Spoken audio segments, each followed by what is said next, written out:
Iranian പ്രസിഡന്റിന്റെയും വിദേശകാര്യമന്ത്രിയുടെയും helicopter അപകടത്തിന് പിന്നിൽ മൊസാദിന്റെ ചാരന്മാരാണ് എന്നാണ് ആരോപണം. ഈ കൊലപാതകം വലിയ രീതിയിൽ ഇന്ത്യക്കും തിരിച്ചടിയാവാൻ സാധ്യതയുണ്ട്. 2024 മെയ് 19 ഞായറാഴ്ച കിഴക്കൻ അസർബൈജാൻ പ്രവിശ്യയിലെ ഒരു പർവ്വത പ്രദേശത്ത് മൂടൽമഞ്ഞിൽ ഒരു ഹെലികോപ്റ്റർ അപ്രത്യക്ഷമാവുന്നു. ഹെലികോപ്റ്ററിൽ ഉണ്ടായിരുന്നത് ഇറാനിയൻ പ്രസിഡന്റായ ഇബ്രാഹിം റൈസിയും വിദേശകാര്യമന്ത്രി അബ്ദുള്ള ഹിയാനും അടക്കമുള്ള ഏതാനും ആളുകളായിരുന്നു. അസർബൈജാൻ പ്രസിഡന്റുമായി ചേർന്ന് അതിർത്തിയിലെ കിസ് കലാസി അണക്കെട്ട് ഉദ്ഘാടനം ചെയ്ത ശേഷം ഇറാനിയൻ നഗരമായ ടബ്രീസിലേക്കുള്ള മടക്കയാത്രയിലായിരുന്നു ഇറാനിയൻ പ്രസിഡന്റും സംഘവും. അപകടത്തിൽപ്പെട്ട ഹെലികോപ്റ്റർ കണ്ടെത്തിയതിന്റെ അടിസ്ഥാനത്തിൽ അതിനുള്ളിലെ യാത്രക്കാർ ജീവിച്ചിരിക്കുന്നതിന്റെ ഒരു സൂചനയുമില്ലെന്ന് ഇറാനിയൻ സ്റ്റേറ്റ് TV സ്ഥിരീകരിച്ചിരുന്നു. അധികം വൈകാതെ ഇബ്രാഹിം റൈസിയുടെ മരണവാർത്തയും പുറത്തു വന്നു. 2021 മുതൽ അധികാരത്തിലുണ്ടായിരുന്ന പ്രസിഡന്റ് റൈസി ഫലസ്തീന് ഇറാന്റെ ഉറച്ച പിന്തുണ വാഗ്ദാനം ചെയ്തിട്ടുണ്ട്. ഇതേ നിലപാട് തന്നെ അപകടത്തിന് തൊട്ടു മുന്നേയുള്ള തന്റെ അണക്കെട്ട് ഉദ്ഘാടന പ്രസംഗത്തിലും അദ്ദേഹം ആവർത്തിച്ചിരുന്നു. റൈസിയുടെ മരണം നടന്നത് ഗാസ സംഘർഷത്തിന്റെയും ഇസ്രായേലുമായുള്ള ഇറാന്റെ സമീപകാല സംഘർഷങ്ങളുടെയും പശ്ചാത്തലത്തിലാണ് എന്നതാണ് ദുരൂഹതകൾ ഉണ്ടാക്കുന്നത്. ശരിക്കും നമ്മൾ കേട്ടതെല്ലാം സത്യമാണ്. ഇസ്രായേലിനെ സംശയിക്കാൻ ശരിക്കും എന്താണ് കാരണം?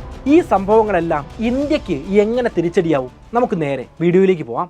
വ്യക്തിപരമായ ഒരു കാര്യം പറഞ്ഞാൽ, ഈ ഇറാൻ ഇസ്രായേൽ സംഘർഷം ആരംഭിച്ചപ്പോൾ എൻ്റെ ഓഹരി നിക്ഷേപങ്ങൾക്ക് നല്ല പണി കിട്ടിയിരുന്നു. എങ്കിലും എൻ്റെ ഓവറോൾ പോർട്ട്ഫോളിയോ വലിയ ലാഭത്തിലാണ്. കാരണം എനിക്ക് സ്റ്റോക്സിൽ മാത്രമല്ല, സ്വർണ്ണത്തിലും ബോണ്ടിലും ഒക്കെ നിക്ഷേപമുണ്ട്. സ്റ്റോക്ക് പോർട്ട്ഫോളിയോ ഇനി കയറി വരും. പക്ഷേ കൃത്യമായിട്ട് അസറ്റ് അലോക്കേറ്റ് ചെയ്ത് നമ്മൾ നിക്ഷേപം നടത്തുകയാണെങ്കിൽ അതാണ് ഏറ്റവും നല്ലത്. നമ്മുടെ കയ്യിലുള്ളത് 1000 രൂപയാണെങ്കിലും കൃത്യമായി പ്ലാൻ ചെയ്ത് നിക്ഷേപിച്ചാൽ ഒന്നും പേടിക്കാതെ ഭാവിയിൽ വലിയ നേട്ടങ്ങൾ ഉണ്ടാക്കാൻ പറ്റും. എന്നാൽ നമ്മൾ നല്ല രീതിയിൽ ഇത് ചെയ്യണം. ഈ കാര്യങ്ങളെല്ലാം നന്നായിട്ട് പഠിക്കണം എന്ന താല്പര്യമുള്ളവർക്ക് എൻ്റെ പേഴ്സണൽ ഫൈനാൻസ് മാസ്റ്റർ ക്ലാസ്സിൽ ജോയിൻ ചെയ്യാവുന്നതാണ്. 6 മണിക്കൂർ പ്രീ റെക്കോർഡഡ് ക്ലാസ് ലോകത്തിൻ്റെ ഏത് ഭാഗത്തു നിന്നും എപ്പോൾ വേണമെങ്കിലും നിങ്ങൾക്ക് കാണാവുന്നതാണ്. പെട്ടെന്ന് പണക്കാരനാവണം എന്ന അതിമോഹവുമായിട്ട് ആരും ദയവായിട്ട് കോഴ്സിൽ ജോയിൻ ചെയ്യരുത്. പണത്തെക്കുറിച്ച് നല്ല മനോഭാവം ഉണ്ടാക്കി പണം നന്നായിട്ട് കൈകാര്യം ചെയ്യാനും വിവിധ അസറ്റ് ക്ലാസ്സുകളിൽ നിക്ഷേപിക്കാനും ടാക്സ് പ്ലാൻ ചെയ്യാനും റിട്ടയർമെൻറ്റ് പ്ലാൻ ചെയ്യാനുമാണ് വ്യക്തമായിട്ട് ഈ ക്ലാസ്സുകളിലൂടെ ഞാൻ പഠിപ്പിക്കുന്നത്. ഫോണിലെ ലൊക്കേഷൻ ഓൺ ചെയ്ത് ഏത് രീതിയിൽ വേണമെങ്കിലും നിങ്ങൾക്ക് പേയ്മെൻറ്റ് നടത്താം. 6000 രൂപ വിലയുള്ള കോഴ്സ് ഈ വീഡിയോ വഴി ജോയിൻ ചെയ്യുന്ന 250 പേർക്ക് 2799 രൂപയ്ക്ക് ഇപ്പോൾ ലഭ്യമാണ്. നിങ്ങൾക്കറിയുന്നത് പോലെ കോഴ്സിന് ഫ്ലോട്ടിംഗ് റേറ്റ് ആണ്. പെട്ടെന്ന് തന്നെ ജോയിൻ ചെയ്തോളൂ. വിഷയത്തിലേക്ക് തിരിച്ചു വന്നാൽ, നമുക്കറിയുന്നത് പോലെ ഇറാനും ഇസ്രായേലും ബദ്ധവൈരികളാണ്. ഇസ്രായേലിനെതിരെ വിട്ടുവീഴ്ചകളില്ലാത്ത ശക്തമായ നിലപാടാണ് ഇറാൻ എന്നും സ്വീകരിച്ചിട്ടുള്ളത്. ഇസ്രായേലിൻ്റെ നിലനിൽപ്പിനുള്ള അവകാശം പോലും ഇറാൻ അംഗീകരിക്കുന്നില്ല എന്ന് മാത്രമല്ല, ആ രാജ്യത്തെ തന്നെ ഉന്മൂലനം ചെയ്യാൻ അവർ പരസ്യമായി പരിശ്രമിക്കുന്നുമുണ്ട്. രാജ്യത്തിൻ്റെ പരമോന്നത നേതാവായിരുന്ന ആയത്തുള്ള അലി ഖമേനി മുൻപ് ഇസ്രായേലിനെ ഒരു ക്യാൻസർ ട്യൂമർ എന്നാണ് വിശേഷിപ്പിച്ചത്. അതിനുശേഷം ഇസ്രായേൽ തുടച്ചു നീക്കപ്പെടേണ്ടതാണ് എന്ന തരത്തിൽ പ്രസ്താവനകളും ഇറക്കിയിരുന്നു. ഇറാന്റെ ഇത്തരത്തിലുള്ള വെല്ലുവിളികളും ഇസ്രായേലിനെ നശിപ്പിക്കുമെന്ന് പ്രതിജ്ഞയെടുക്കുന്ന ലെബനൻ ഷിയ മിലിറ്റന്റ് ഗ്രൂപ്പായ ഹിസ്ബുള്ളയുടെ രൂപീകരണത്തിലെ ഇറാന്റെ പങ്കും, കൂടാതെ ഹമാസ് ഉൾപ്പെടെയുള്ള ഫലസ്തീൻ ഗ്രൂപ്പുകൾക്ക് ഇറാൻ നൽകുന്ന ധനസഹായവും ആയുധവും തങ്ങളുടെ അസ്തിത്വത്തിന് തന്നെ ഭീഷണി ഉയർത്തുന്നുവെന്ന് ഇസ്രായേൽ വിശ്വസിക്കുന്നുണ്ട്. ഇറാൻ നിഷേധിക്കുന്നുണ്ട് എങ്കിലും അവർ രഹസ്യമായി ആണവായുധങ്ങൾ വികസിപ്പിക്കാൻ ശ്രമിക്കുന്നതായും ഇസ്രായേൽ ആരോപിക്കുന്നു. ഇവിടെ ഇറാനെതിരെ ഇസ്രായേലും പലപ്പോഴും പ്രവർത്തിച്ചിട്ടുണ്ട്. ഇറാൻ വലിയ ശക്തിയാവാതിരിക്കാൻ കഴിഞ്ഞ പതിറ്റാണ്ടുകളിൽ നമ്മൾ നോക്കിയാൽ ഇറാനിലെ ആണവ ശാസ്ത്രജ്ഞരെ ഇസ്രായേൽ അവരുടെ രാജ്യത്ത് കയറിപ്പോലും കൊലപ്പെടുത്തിയിട്ടുണ്ട്. അല്ലെങ്കിൽ അങ്ങനെയാണ് ഇറാൻ ആരോപിക്കുന്നത്. ഇപ്പോൾ നടന്നുകൊണ്ടിരിക്കുന്ന ഇസ്രായേൽ ഹമാസ് യുദ്ധത്തിന്റെ പശ്ചാത്തലത്തിൽ കഴിഞ്ഞ ഏപ്രിൽ 1 സിറിയൻ തലസ്ഥാനമായ ഡമാസ്കസിലെ ഇറാൻ കോൺസുലേറ്റിന് നേരെയുണ്ടായ ഇസ്രായേൽ വ്യോമാക്രമണത്തിൽ 13 പേർ കൊല്ലപ്പെട്ടിരുന്നു. ഇറാന്റെ ഉന്നത സൈനിക ഉദ്യോഗസ്ഥരും അതിലുൾപ്പെടുന്നു. ലെബനൻ ഷിയ സായുധ ഗ്രൂപ്പായ ഹെസ്ബുള്ളയെ ഇസ്രായേലിനെതിരെ ആയുധമാക്കാനുള്ള ഇറാനിയൻ ഓപ്പറേഷനിലെ പ്രധാന വ്യക്തികളും അതിലുണ്ടായിരുന്നു എന്ന് പറയപ്പെടുന്നു. ഹമാസിനെ പോലെ തന്നെ ഹെസ്ബുള്ളയും ഇസ്രായേലിനെ തുടച്ചു നീക്കാൻ ശ്രമിക്കുന്ന മിലിറ്റന്റ് ഗ്രൂപ്പാണ്. പലകുറി ഹെസ്ബുള്ള ഇസ്രായേലിനെ ആക്രമിക്കുകയും ചെയ്തിട്ടുണ്ട്. ഹെസ്ബുള്ളയുടെ ഉദ്ഭവ കാലം മുതൽ തന്നെ അതിൻ്റെ പ്രവർത്തനങ്ങൾക്കെല്ലാം ഇറാന്റെ സഹായവുമുണ്ട് എന്നത് വ്യക്തമാണ്. എന്തായാലും സിറിയയിലെ ഇറാനിയൻ നയതന്ത്ര സമുച്ചയത്തിന് നേരെ ഇസ്രായേൽ നടത്തിയ ആക്രമണത്തിന് പ്രതികാരമായി ഏപ്രിൽ 13 രാത്രി ഇസ്രായേലിൽ ഇറാൻ വലിയ തോതിലുള്ള ഡ്രോൺ മിസൈൽ ആക്രമണങ്ങൾ നടത്തിയിരുന്നു. അവിടെയും കാര്യങ്ങൾ തീർന്നില്ല. ഈ ആക്രമണത്തിന് മറുപടിയായി ഏപ്രിൽ 19 പുലർച്ചെ ഇറാനിലെ വ്യോമ പ്രതിരോധ കേന്ദ്രങ്ങൾ ലക്ഷ്യമിട്ട് ഇസ്രായേലി വ്യോമസേന വ്യോമ ആക്രമണം നടത്തി. ഇത് നടന്നത് മധ്യ ഇറാനിലെ ഇസ്ഫഹാൻ അടുത്തുള്ള വ്യോമ പ്രതിരോധ റഡാർ സൈറ്റിനെ ലക്ഷ്യമാക്കിയിട്ടായിരുന്നു. ഇറാന്റെ മധ്യഭാഗത്തുള്ള വലിയ പ്രദേശമാണ് ഇസ്ഫഹാൻ പ്രവിശ്യ. ഒരു വലിയ വ്യോമത്താവളം, ഒരു പ്രധാന മിസൈൽ നിർമ്മാണ കോംപ്ലക്സ്, ആണവായുധങ്ങൾ ഭാവിയിൽ നിർമ്മിക്കാനുള്ള സൗകര്യം എന്നിവ ഉൾപ്പെടെ ഇറാനിയൻ സൈന്യത്തിന്റെ അടിസ്ഥാന സൗകര്യങ്ങളുടെ ഒരു കേന്ദ്രമാണ് ഈ പ്രദേശം. അപ്പോൾ നമ്മൾ മനസ്സിലാക്കണം, ഇസ്രായേൽ ഇറാനെ ആക്രമിച്ചത് അവരുടെ പ്രധാന മേഖലകൾ കേന്ദ്രീകരിച്ച് തന്നെയായിരുന്നു.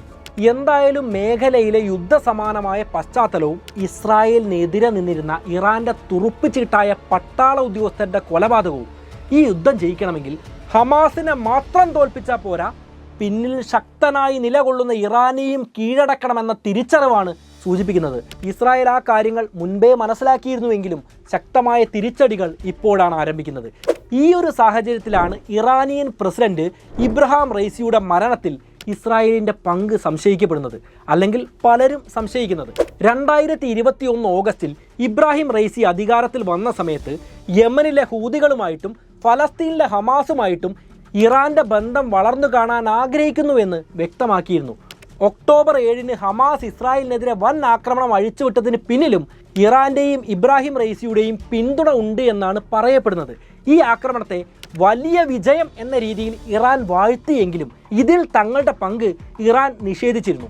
ആക്രമണത്തിൻ്റെ തീയതിയോ രീതിയോ റൈസിക്ക് അറിയാമായിരുന്നു എന്നത് പ്രധാനമല്ല. ആക്രമണത്തിന് മുൻപും ശേഷവും ഹമാസിന്റെ നേതൃത്വവുമായി ഇറാൻ വിദേശകാര്യമന്ത്രി ഹുസൈൻ അമീർ അബ്ദുല്ലാഹിയാൻ നിരന്തരം ബന്ധപ്പെട്ടിരുന്നു. അതുകൊണ്ട് തന്നെ സംഭവത്തിൽ ഇറാന്റെ ഇടപെടൽ അന്ന് തന്നെ പലരും സംശയിച്ചിരുന്നു.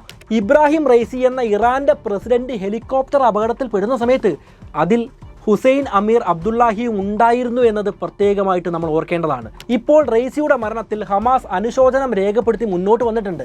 ഫലസ്തീൻ ജനതയ്ക്കെതിരായ സയനിസ്റ്റ് ഇസ്രായേൽ ആക്രമണം തടയാനുള്ള തീവ്രമായ രാഷ്ട്രീയ നയതന്ത്ര ശ്രമങ്ങൾക്ക് മിസ്റ്റർ റൈസിയെയും ഞായറാഴ്ച അപകടത്തിൽ കൊല്ലപ്പെട്ട ഇറാൻ വിദേശകാര്യ മന്ത്രിയെയും അഭിനന്ദിക്കുന്നതായി ഹമാസ് വൃത്തങ്ങൾ അറിയിച്ചു. ഇപ്പോഴെന്തായാലും എന്തുകൊണ്ടാണ് ഈ ഹെലികോപ്റ്റർ അപകടത്തിൽ ഇസ്രായേലിനെയും ഇസ്രായേലിൻ്റെ ചാരസംഘടനയായ മൊസാദിനെയും സംശയിക്കുന്നത് എന്ന കാര്യം നിങ്ങൾക്ക് വ്യക്തമായിട്ടുണ്ടാവും. മലയാളിക്ക് മനസ്സിലാവുന്നത് പോലെ പറഞ്ഞാൽ ചത്തത് കീചകനെങ്കിൽ കൊന്നത് ഭീമൻ തന്നെ എന്ന് പറയുന്നത് പോലുള്ള ഒരു യുക്തിയാണ് ഇവിടെ പ്രയോഗിക്കപ്പെട്ടത്. പക്ഷേ ഈ ഒരു ചെറിയ യുക്തിയിൽ കാര്യങ്ങൾ നിന്നില്ല. റൈസിയുടെ മരണത്തോടെ പല കോൺസ്പിരസി തിയറികളും പല പ്ലാറ്റ്ഫോമുകളിലും പ്രചരിക്കുന്നുണ്ട്. അതിലൊന്ന് ഫ്രഞ്ച് ഭാഷയിലുള്ള ഇസ്രായേലി വാർത്താ ചാനലായ i24 ന്യൂസിലെ ഒരു അവതാരകൻ ഒരു ടെലിഗ്രാം ചാനൽ പോസ്റ്റിനെ അടിസ്ഥാനമാക്കി തയ്യാറാക്കിയതാണ്. ഇറാനിയൻ പ്രസിഡന്റിന്റെ ഹെലികോപ്റ്റർ പറത്തിയിരുന്നത് മൊസാദിന്റെ ചാരനാണ് എന്നാണ് അതിൽ പറയുന്നത്. സോഷ്യൽ മീഡിയ പ്ലാറ്റ്ഫോമായ റെഡിറ്റിലും ഇതേ ടെലിഗ്രാം ചാനലിൽ നിന്നുള്ള ഇതേ കഥ ധാരാളം പേർ ഷെയർ ചെയ്തിട്ടുണ്ട്. ഇതിന് പിന്നാലെ മൊസാദിന്റെ വിജയത്തെക്കുറിച്ച് ചർച്ചകളും സജീവമായി. ഈ സംഭവം ഇങ്ങനെ പ്രചരിച്ചപ്പോൾ സ്വാഭാവികമായിട്ടും ധാരാളം ആളുകൾ ഇസ്രായേലിനെ കുറ്റം പറഞ്ഞു. അതേസമയം തന്നെ ഇസ്രായേലിനെയും മൊസാദിനെയും അനുകൂലിക്കുന്ന ആളുകൾ ഇതൊരു വീരപ്രവൃത്തിയായി കൊട്ടിഘോഷിക്കുകയാണ് ചെയ്തത്. എന്നാൽ സത്യം എന്താണ്? വാസ്തവത്തിൽ ഇതൊരു സോഷ്യൽ മീഡിയ ഡാർക്ക് ജോക്ക് മാത്രമായിരുന്നു.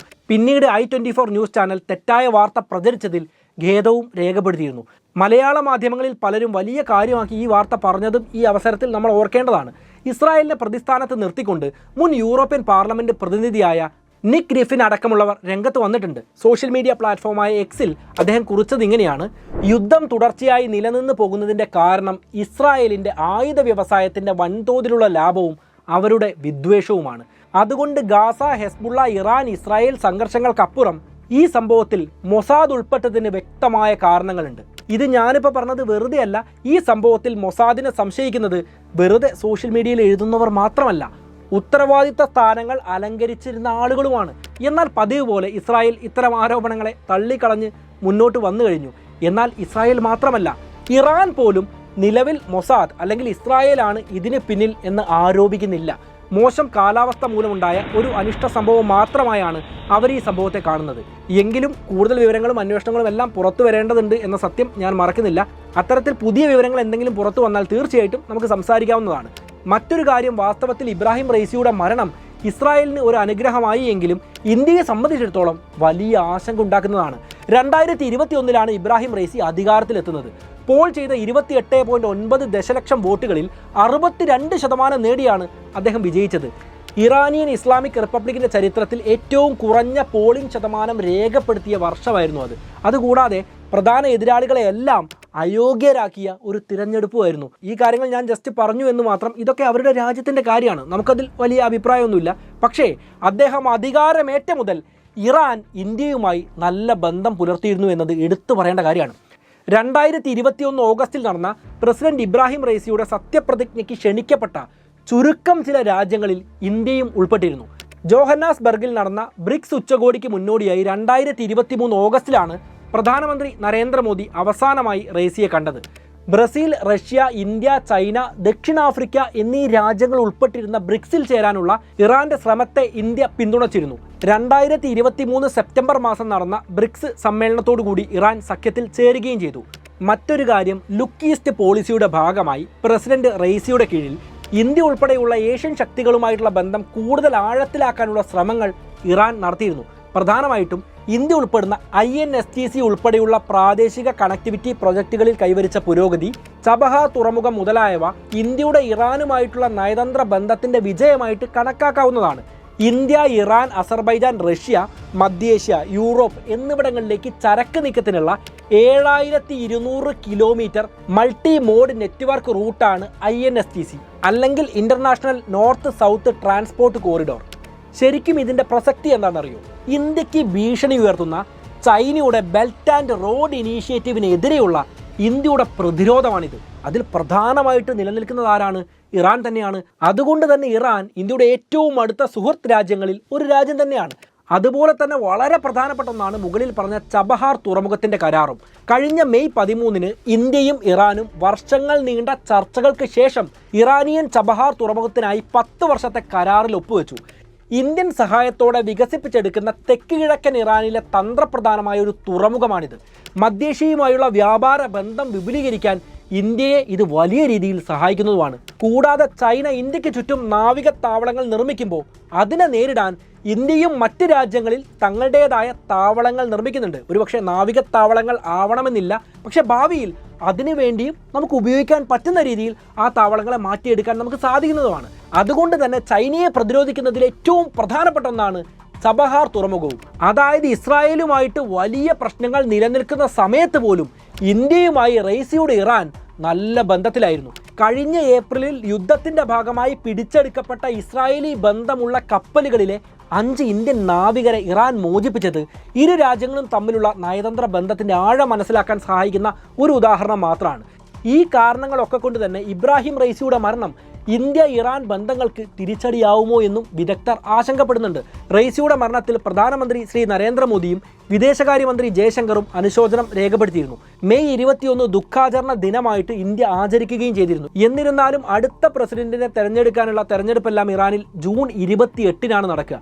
അങ്ങനെ വരുന്ന സമയത്ത് പുതിയ പ്രസിഡന്റിന്റെ നിലപാടുകൾ എങ്ങനെയായിരിക്കും, ഇന്ത്യയോടുള്ള സമീപനം എങ്ങനെയായിരിക്കും എന്നതെല്ലാം നമ്മൾ കണ്ടറിയേണ്ടത് തന്നെയാണ്. ഇതേ കാരണം കൊണ്ട് തന്നെയാണ് ഇന്ത്യക്ക് ഈ കാര്യത്തിൽ ചെറിയൊരു ആശങ്ക നിലനിൽക്കുന്നതും. എന്തായാലും ഇബ്രാഹിം റെയ്സിയുടെ മരണവുമായി നിലനിൽക്കുന്ന പ്രധാന ഗൂഢാലോചനാ സിദ്ധാന്തവും ഇസ്രായേലിനെ സംശയിക്കാനുള്ള ചരിത്രപരമായ കാരണങ്ങളും ഇന്ത്യയുടെ ആശങ്കകളുമെല്ലാം ഈ ഒരു ചെറിയ വീഡിയോയിലൂടെ നിങ്ങൾക്ക് മനസ്സിലായിട്ടുണ്ടാവും എന്ന് തന്നെ ഉറച്ച് വിശ്വസിക്കുകയാണ്. ഈ വീഡിയോ നിങ്ങൾക്ക് വ്യക്തമായെങ്കിൽ ദയവായിട്ട് ലൈക്ക് ചെയ്യണം. കൂട്ടുകാർക്ക് വേണ്ടി ഈ വീഡിയോ ഒന്ന് ഷെയർ ചെയ്ത് കൊടുക്കണം. പിന്നെ ഞാൻ വീഡിയോയുടെ തുടക്കത്തിൽ പറഞ്ഞതുപോലെ എൻ്റെ പേഴ്സണൽ ഫൈനാൻസ് മാസ്റ്റർ ക്ലാസ്സിൽ ജോയിൻ ചെയ്യാൻ ആവശ്യമായ ലിങ്കും കാര്യങ്ങളും എല്ലാം കമൻറ്റിൽ കൊടുക്കുന്നുണ്ട്. ആദ്യം ജോയിൻ ചെയ്യുന്ന 250 പേർക്ക് 6000 രൂപ വിലയുള്ള കോഴ്സ് ഇപ്പോൾ 2799 രൂപയ്ക്ക് ലഭ്യമാണ്. നമ്മുടെ ജീവിതകാലം മുഴുവൻ വേണ്ട അറിവുകൾക്ക് വേണ്ടി വളരെ ചെറിയൊരു തുക ചെലവഴിക്കുന്നത് വലിയ കാര്യമായിട്ട് കാണേണ്ടതില്ല. താല്പര്യമുള്ളവരെല്ലാം ഒന്ന് ചെക്ക് ചെയ്ത് നോക്കൂ. നമുക്ക് എന്തായാലും മറ്റൊരു നല്ല വിഷയവുമായിട്ട് വീണ്ടും കണ്ടുമുട്ടാം. It's me Anurag, signing off.